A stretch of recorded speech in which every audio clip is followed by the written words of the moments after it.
Hello guys, இன்னைக்கு வீடியோவில் roast chicken எப்படி சிம்பிளாக ரெடி பண்ண போகிறோம் அப்படின்றது தான் பார்க்க போகிறோம். வணக்கம், நான் உங்கள் ஷெஃப் அன்பு. வெல்கம் டு ஷெஃப் அன்பு குக்கிங் சேனல்.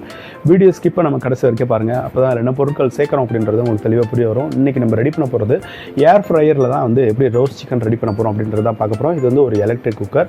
இது ரொம்ப ஈஸியான முறையில் இப்போ எல்லா சூப்பர் மார்க்கெட்ஸ்லுமே இது அவைலபிளாக இருக்குது.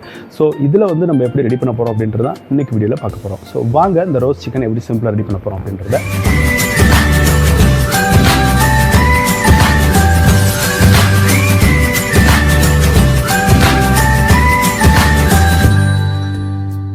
இந்த ரோஸ்டட் சிக்கன் அப்படிங்கிறது ஹோட்டல் அண்ட் ரெஸ்டாரண்ட்டில் அதிகமாக சாப்பிட்டு பார்த்துருக்கோம். இதோட மீட் பார்த்திங்கன்னா ரொம்ப சாஃப்டாக, ரொம்ப ஜூஸியாக வந்திருக்கும். இனிமேல் அந்த கவலையே வேணால் நம்ம எப்படி ரெடி பண்ண போகிறோன்றதை பார்க்கலாம்.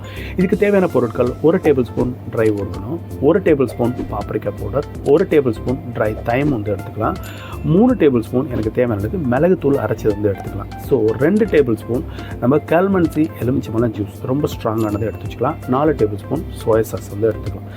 இப்போது இந்த மிளகுத்தூள் பார்த்திங்கன்னா ஒரு 80% நல்ல கிரைன் ஆகிற மாதிரி எடுத்து வச்சுக்கோங்க. இப்போ ஒரு 100 ml எக்ஸ்ட்ரா வச்சுன்னா ஆலிவ் ஆயில். இப்போ இதுக்கு தேவையான பொருட்கள் எல்லாமே ஒரே கப்பில் ஆட் பண்ணிடலாம். இப்போ ஃபஸ்ட்டு எக்ஸ்ட்ரா கப்பில் சோயா சாஸ் ஆட் பண்ணிடலாம். இப்போ நம்ம ரெடி பண்ணி வச்சுருக்க அந்த எக்ஸ்ட்ரா வச்சுன ஆலிவ் ஆயிலும் ஆட் பண்ணிடலாம்.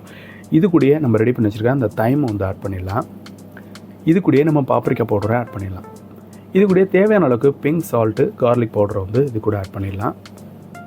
இப்போ இது கூடயே அந்த கல்மன்சி எலுமிச்சம்பழம் ஜூஸும் மிளகுத்தூள் அரைச்சது இதெல்லாம் இது கூட சேர்த்து இது கூடயே நம்ம garlic 50 gram try onion. So இது எல்லாத்தையும் பார்த்திங்கன்னா நல்லா மிக்ஸ் பண்ணிக்கோங்க. ஸோ விஸ்க் பயன்படுத்துனீங்க அப்படின்னா எல்லாமே ஒரே லெவலில் நல்லா மிக்ஸ் பண்ணிடலாம். ஸோ உங்கள்கிட்ட பிளெண்டர் மிஷின் இருந்தாலும் அதை கூட போட்டு நல்லா மிக்ஸ் பண்ணிக்கோங்க. இப்போ சாஸ் பார்த்திங்கன்னா ஆல்மோஸ்ட் நம்ம சிக்கனில் அப்ளை பண்ணுற அளவுக்கு தேவையான அளவுக்கு நல்லா திக்காக ரெடியாகி வந்துச்சு. இப்போ இதுக்கு தேவையான ஸ்டஃப் வெஜிடபிள் கட் பண்ணிடலாம். ஸோ ஏற்கனவே உங்கள்கிட்ட பூண்டு இருக்குது அப்படிங்கிற பட்சத்துக்கு நீங்கள் பீல்டு கார்லிக் கூட யூஸ் பண்ணிக்கலாம், இல்லை சாப் பண்ணி வச்சுக்கிறதுனாலும் யூஸ் பண்ணிக்கலாம். ஸோ நான் ஜஸ்ட் இந்த மாதிரி மிடில் கட் பண்ணிக்கிறேன். ஸோ மேலே இருக்கக்கூடிய தோலெல்லாம் ஜஸ்ட் ரிமூவ் பண்ணிக்கலாம். ஆக்சுவலி இதில் பார்த்திங்கன்னா க்ரஷ் கார்லிக் இருந்தோம் அப்படின்னா அதில் இருக்கக்கூடிய அந்த எசன்ஸ்லாம் இறங்கும்போது நல்லா டேஸ்ட்டாக இருக்கும். இப்போ இதுக்கு தேவையான எலுமிச்சம்பழம் ஜஸ்ட் நான் மிடில் கட் பண்ணிக்கிறேன். இப்போ பார்த்திங்கன்னா ஆனியனை நல்லா தோல் உரிச்சிட்டு ஜஸ்ட் 1/4 கட் பண்ணிக்கலாம். இது கூட பார்த்திங்கன்னா காலிஃப்ளவர், ப்ரக்கோலி, கேரட்டு, பீன்ஸ் எது வேணால் கட் பண்ணிக்கலாம். இப்போ எலுமிச்சம்பழம் நான் ஸ்லைஸாக கட் பண்ணிக்கலாம். ஸோ இது பார்த்திங்கன்னா நம்ம கார்னிஷ் வைக்கிறதா இருக்கட்டும், சிக்கனுக்குள்ளே இன்செர்ட் பண்ணுறதா இருக்கும், ஒரு எல்லாமே ரெடியாக இருக்கும். இப்போ ஒரு கப்பில் நமக்கு தேவையான அளவுக்கு பார்த்திங்கன்னா வெஜிடபிள்ஸ்க்கு மிக்ஸ் பண்ணுறதுக்கு தேவையான அளவுக்கு extra virgin olive oil, dry ஓகனும், அதே மாதிரி லைட்டாக சோயா சாஸ், லைட்டாக பிங்க் சால்ட். ஸோ எல்லாம் சின்ன சின்ன கப்பில் எடுத்து வச்சுருக்கேன். ஏன்னா இது வெஜிடபிள்ஸ்லாம் மிக்ஸ் பண்ணுறதுக்கு நமக்கு ஈஸியாக இருக்கும். இப்போ கேரட்டு, உருளைக்கிழங்கு எல்லாம் சின்ன சின்னதாக நம்ம கட் பண்ணி ரெடி பண்ணி வச்சுக்கலாம். இப்போ நம்ம கட் பண்ண வெஜிடபிள்ஸ் எல்லாமே சிக்கனுக்குள்ளே ஜஸ்ட் இன்சர்ட் பண்ணிடலாம். ஸோ எல்லா வெஜிடபிள்ஸையும் இந்த ஸ்பைசஸ் ஆட் பண்ணி நல்லா மிக்ஸ் பண்ணி சிக்கனுக்குள்ளே இன்சர்ட் பண்ணி டூத் பிக் வச்சு நம்ம சிக்கன் வச்சு லாக் பண்ணிக்கோங்க. இப்போ நம்ம ஏற்கனவே ரெடி பண்ணி வச்சுருக்கிற அந்த சாஸை ஃபுல்லாக இதில் அப்ளை பண்ணிடலாம். ஸோ இப்போ நம்ம ஆல்ரெடி வெஜிடபிள்ஸ் ரெடி ஆயிடுச்சு, சிக்கனும் ரெடி ஆயிடுச்சு. இப்போ ஏர் ஃப்ரையரில் பார்த்திங்கன்னா நம்ம இதை அழகாக ஃபிக்ஸ் பண்ணுறது மட்டும்தான். ஸோ சாஸ் எல்லா சாஸுமே சிக்கனில் ஃபுல்லாக நல்லா அப்ளை பண்ணிடுங்க. ஸோ இதில் பார்த்திங்கன்னா ஏர் ஃப்ரையரில் நம்ம அதிகமாக சாஸ் யூஸ் பண்ண முடியாது. ஸோ உங்களுக்கு தேவையான அளவுக்கு நல்லா சிக்கன் மேலே அந்த சாஸை டபுள் கோட்டிங்கை அப்ளை பண்ணிடுங்க.